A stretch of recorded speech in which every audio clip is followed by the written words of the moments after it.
我前两天种草了一个榨油机，按那个卖家说的，这种古法笨榨的花生油吃着健康，炒菜还特别香。我寻思榨完可以给全家都分点呀，所以我一气买了30斤花生米。那炒花生的时候屋里得有40度，我感觉我们都要比花生先熟了。这机器我们也没使明白，鼓出了2个小时才鼓出这么多，完了还全是渣子，就感觉古法笨榨呀，我们就占了个笨。完家里没有酒精，这酒精灯里就点的 Zippo 油，但点这玩意儿好像给我点一氧化碳中毒了。当时很多事儿我现在都没印象了。我姐提了个气管子给我弟打氧，我到现在没想明白为啥。后来剩的那29斤半，我们就琢磨拿石磨给它磨成花生酱，但是这一下就多个大火。我们试了很多办法，发现还是一粒一粒拔最快，但这桌子上起码得有2万粒，这活实在是太让人绝望了，根本看不到尽头。后来我姐都要弃我们而去了，出门之前还人工磨个皮。她说这是她最新被种草的秘密武器 AKF 的散粉，这粉老细了，还很贴合肤色，上脸很自然，秒磨皮，上妆一整天都不带脱的。关键是在实惠 APP 买直接3折，才花20多，点评论区还能领188现金，老划算了。但他走了，我们还得接着扒呀。就这画面在电视上看着，都得以为我们接受劳动改造呢。后来就爱咋咋地吧，我们拿花生米出去社交去了，车里坐不下了，就把大驴先留家磨着了。完开饭店的哥们非常热情，非要留我们吃一顿。我们当时心里惦着大驴啊，是10000个不愿意啊，但是社会上的人情世故他没办法。我们坐在那如坐针毡呢。后来看了会儿他直播拉磨才解压了不少。完赶得也巧，他磨差不多了，我们也回来了。该说不说的，他磨这个花生酱是真好。我发现拉磨这个事儿他确实有天赋。我仨决定以后不拖他后腿了，拉磨这活就让他个人干了。完剩了点花生，就连之前剩的芝麻一起做酥糖了。DL 自己磨了一宿的花生酱，我们必须得重视啊！拿它做了一个超大锅的海鲜砂锅粥。这一天一宿啊，花生油未遂，花生酱还给吃没了。从520干到521啊，难以想象啊！520这么好的日子一宿不睡，居然是因为拉磨，我掐了。我最近换季老咳嗽，就想买点秋梨膏喝，但是外面卖的也不知道成分纯不纯，所以我索性买了450斤砀山酥梨。我打算自己在家熬点秋梨膏。但是梨这个东西吧，它属于是寒性水果。我看到一个做法是把梨先血皮炒熟，然后再放到一起炖，这样就能去寒了。好家伙，这些梨血皮插丝干了10来个小时，都要给我们累麻了。我心说，要是这么折腾完了还不能去寒的话，那我只能在炖的时候放上2斤羊肉了。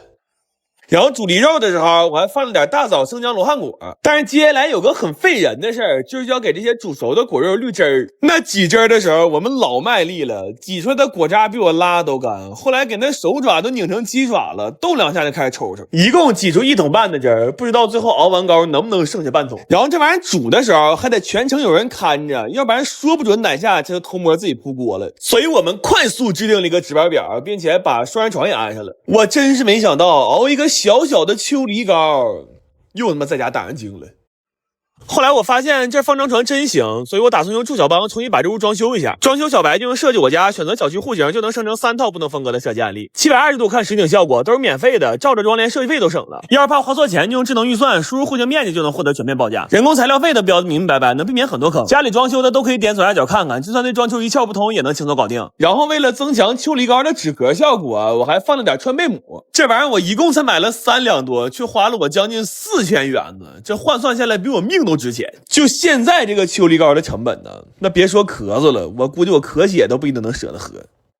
所以最后熬的时候我们都要吓死了，就生怕它糊了，稍微感觉有点不对劲儿就立马换锅。整整熬了17个小时，1分钟没合眼，就一直在那不停的搅。那给水熬没之前差点先给我熬没了。最后450斤梨没加任何水和糖，熬出了41斤秋梨膏，合来1斤成本都要150块钱了。但这绝对是我这辈子最后一次熬秋梨膏了，这玩意儿实在太费人了。就这么说吧，第一天洗梨的时候我看起来还人模狗样的呢，等做完所有东西之后啊，我靠，我爸看见我都得叫我一声大哥。夏天有几个事儿必干：喝酒、撸串、万奈就1988。哎呦我的妈呀，宝啊！我这普通话和英语这么标准，怎么听不明白呢？我都给你俩上火，我都。哎，这辣酱是我自己炒的，不用不信，我炒3个小时。我拿苹果泥和洋葱泥炒的，传女不传男。你问我哪个传女我都知道。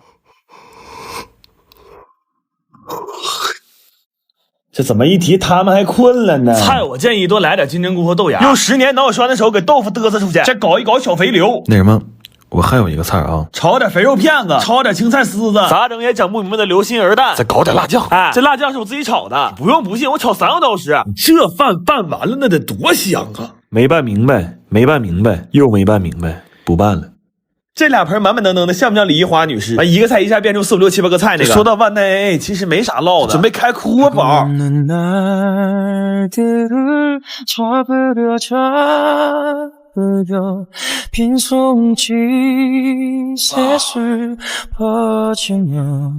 我俩有一次躺床上看投影，哭得非常伤心，我哭哕了，然后就没有然后了。我有哥们饭店开黄了，完了非要上我家做点饭。我说你这个理由来蹭饭是不是太牵强了？他说真没有，主要现在炒不上菜了，手刺呢。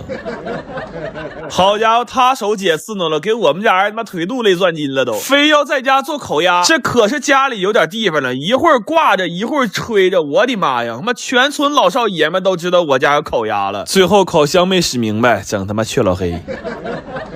但这老小咱说有点手艺，在他的帮助下，我完成了一份饭店水平的黄渤扣肉。这大肥肉片子谁吃谁迷糊，完了夸他两句他还飘上了呢，寻寻摸摸的给我来了一份油炸冰棍，还有开花的茄子和土豆子，还跟我显摆呢。我说你快别美了，让我妈知道你炸东西使那么些油，他妈喷迷糊你。借他这点油，我也整了几个菜。完，他非要让我跟他比一下炒饭。我刚开始炒的挺来劲，后来我想明白了，我寻我手也不次呢，我跟他扯这干啥呀？让自己炒去吧。我还倒了一罐在东北万能的桃罐头，这玩意在东北就是歪歪地地。这个邻家铺子，我觉得是比较接近小时候的口味的，果大味儿也正。老小临走给拿了罐黄桃的，拿了罐草莓的。我说这个叫桃梨霉运。完，他说吃桃过敏就拿草莓的，没的。饭店就这么没的。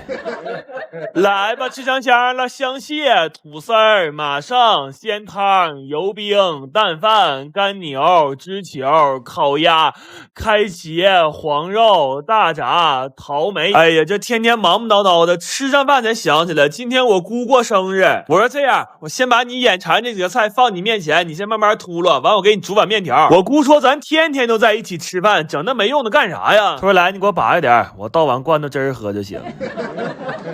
来了来了，又来了又来了，全来了全来了。今年是我爷我奶结婚第60年，然后我爸7月份刚过完59岁生日。你要数学好，你好好算算吧。我发现还是老一代人有正事儿啊。哎呦，我今天这菜一个比一个硬，烤了一只鸡，这色儿一上来，我们全家都觉得比我弟还漂亮。酱丽锅牛窝骨，这香味可不是挠一下上来的呀，它是挠挠的往上上啊。然后炸丽锅茄盒，还捞了一盘猪肉炖粉条。怎么说呢？就我现在觉得这俩菜就是素菜。